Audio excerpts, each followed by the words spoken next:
Whether you're a seasoned veteran of the Sportive calendar or you've just entered your first event, having the right kit can make the whole day a lot more enjoyable.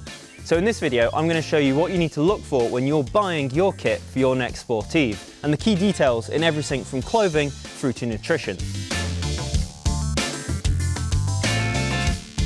All the products in this video are available at freewheel.co.uk, where you can buy online while supporting local independent bike shops. They're great examples of pieces of kit you might want in your next Sportive, and we'll explain why throughout the video. We'll also put links to all of the products in the description below so you can check them out for yourselves later on. Obviously, the primary function of your helmet is to protect your head, but there are a few key considerations when you're looking to buy your next lid. Firstly, you should look for one with plenty of vents to keep your head cool. You should look for one which is light to take the strain off your neck whilst riding. And you should look for one with a good retention system for minute changes for added comfort. Oh, and you can probably get yourself a pair of sunglasses as well to keep the sun, the wind and dirt from your eyes whilst you're riding along. So for a Sportive, you're going to want a pair of shoes that is going to give you a performance advantage, but also be comfortable for a long time on the bike. A glass fibre reinforced nylon sole is going to offer you a performance edge whilst avoiding the price tag that accompanies a full carbon sole. You should also keep an eye on the stiffness rating of the shoe because it will affect its comfort. While the pros might ride the stiffest shoes available, they're not for everyone, and depending on how much riding you do, they can be quite uncomfortable. So for context, these Shimano RP4s that I'm riding have a stiffness rating of 6, whereas Shimano's top-end RC9 S5s have a stiffness rating of 12, so there's a big difference between the pair of them. It's also worth looking for a boa dial retention system when you're considering how you want to tighten your shoes. It gives you that on-the-fly adjustment that's so important for long days in the saddle, because halfway through your Sportive, you might want to back the tension off a little bit to keep your feet comfortable. The fit of a jersey, the material it's made from and its pockets are three key considerations when it comes to buying a top for long rides. You want something that's going to be tight fitting and form hugging because it's much more comfortable if you're going to be cycling all day. If it's ill fitting or baggy, it's just going to flap around in the wind and become a real nuisance.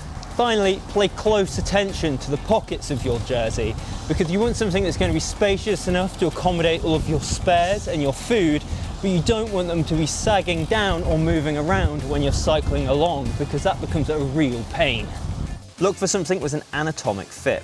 So it should be figure hugging and tight, but isn't going to force you into a really aggressive position. For example, this Pearl Izumi Pursuit jersey sits below Pearl Izumi's more aggressive options, but keeps the brand's full-length zip and tight fit. It's also really important that you get something that's going to wick well and move the moisture away from your body. Otherwise, over sustained periods of time, you'll become uncomfortable, clammy and cold.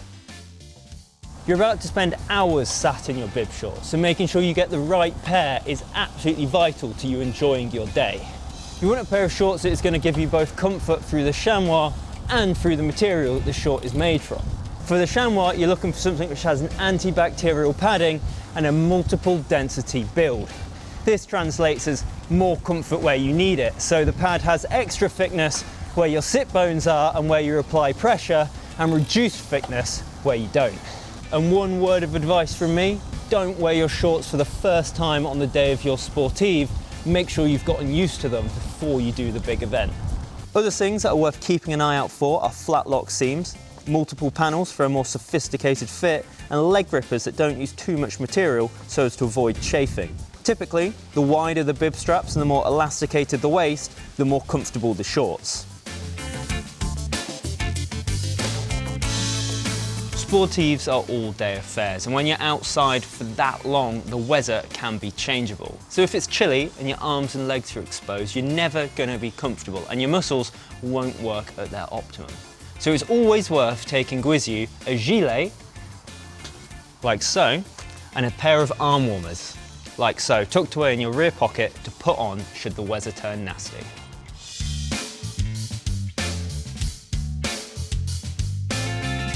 Having the right nutrition will make riding any long distance event that bit easier.